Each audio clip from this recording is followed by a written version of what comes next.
తెలంగాణ రాష్ట్రంలో కొత్త ప్రభుత్వం ఏర్పాటు చేసి 100 రోజులు పూర్తయినా కూడా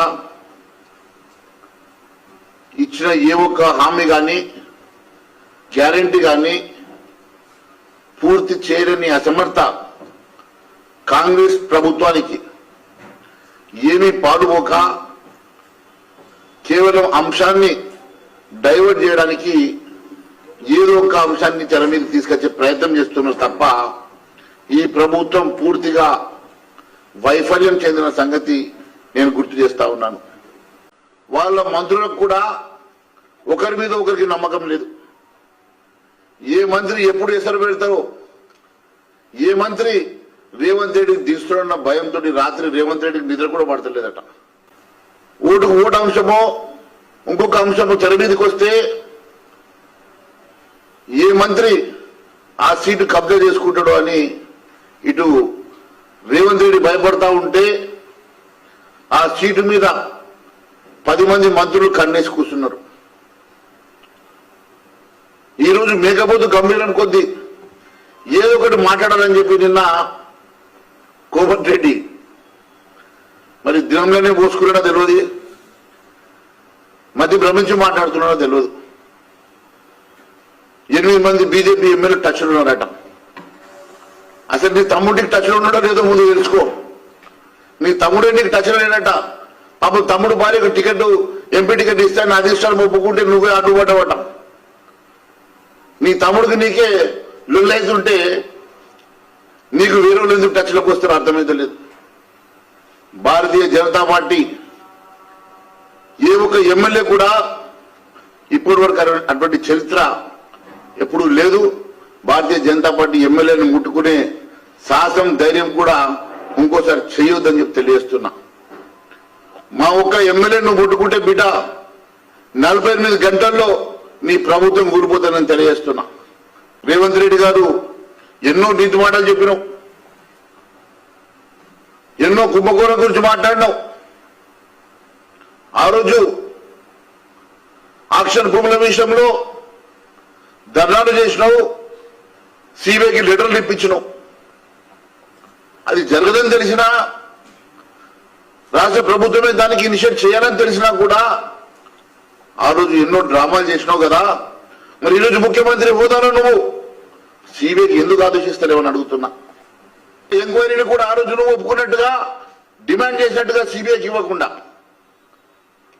కాళేశ్వరం సిబిఐ మాట్లాడినావు, కాళేశ్వరం సిబిఐకి ఇవ్వలేదు. ఆక్షన్ భూముల మీద సిబిఐ అన్నావు, సిబిఐకి ఇవ్వలేదు. అసైన్ భూముల మీద మాట్లాడినావు, ఏ ఒకటి సిబిఐకి ఇవ్వలేదు. చివరకు ఈరోజు టెలిఫోన్ ట్యాపింగ్ కూడా టెలికాం చట్టంలో కేంద్ర ప్రభుత్వ పరిధిలోకి వస్తుంది. కాంగ్రెస్ పార్టీ దేశ ఎన్నికలకు హైదరాబాద్ ఇలా అడ్డగా మారింది. హైదరాబాద్ లో వసూలైనటువంటి డబ్బుతోటే కాంగ్రెస్ పార్టీ భారతదేశ రాజకీయాలను ఎన్నికలను ఈరోజు నడిపిస్తున్న సంగతి నేను గుర్తు చేస్తున్నా. మా ఎమ్మెల్యేల గురించి మాట్లాడేంత స్థాయి నీది కాదు వెంకటరెడ్డి. వెంకటరెడ్డిని మధ్య భ్రమించి మాట్లాడుతున్నావు. ముందు నీ భువనగిరి ఎంపీ గెలిపించుకో. దమ్ముడిని ఛాలెంజ్ చేస్తా ఉన్నాను.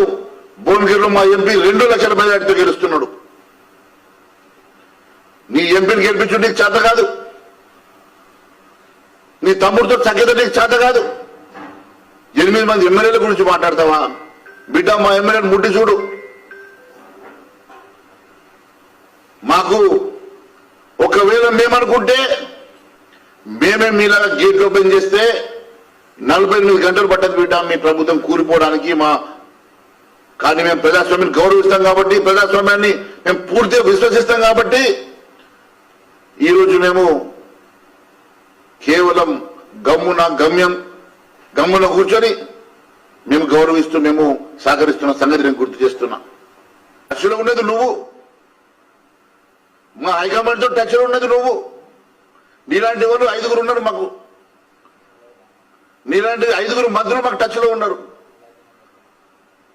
అయినప్పటికీ కూడా మేము చాలా హుందాగా ప్రజాస్వామ్యాన్ని గౌరవిస్తున్నాం కాబట్టి మేము చాలా హుందాగా మెదులుతున్నాం.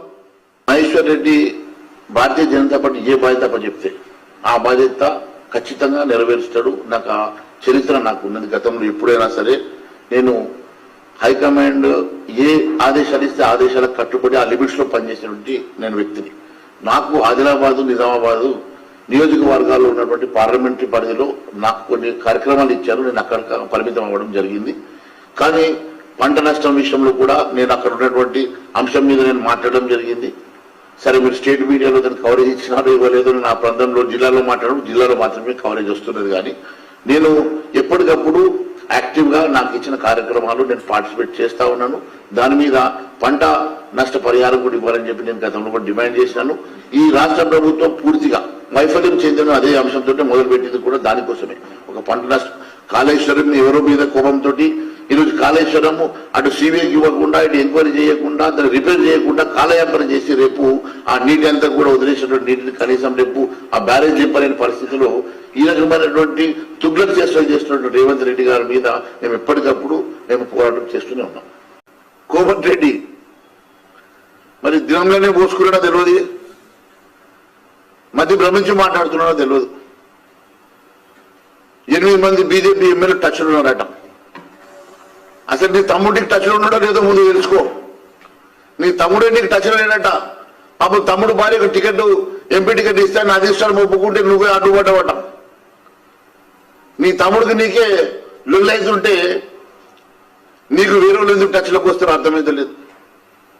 భారతీయ జనతా పార్టీ ఏ ఒక్క ఎమ్మెల్యే కూడా ఇప్పటి వరకు అటువంటి చరిత్ర ఎప్పుడు లేదు. భారతీయ జనతా పార్టీ ఎమ్మెల్యేని ముట్టుకునే సాహసం ధైర్యం కూడా ఇంకోసారి చేయొద్దని చెప్పి తెలియజేస్తున్నా. మా ఒక్క ఎమ్మెల్యేను ముట్టుకుంటే బిడ్డ 48 గంటల్లో నీ ప్రభుత్వం ఊడిపోతుందని తెలియజేస్తున్నా.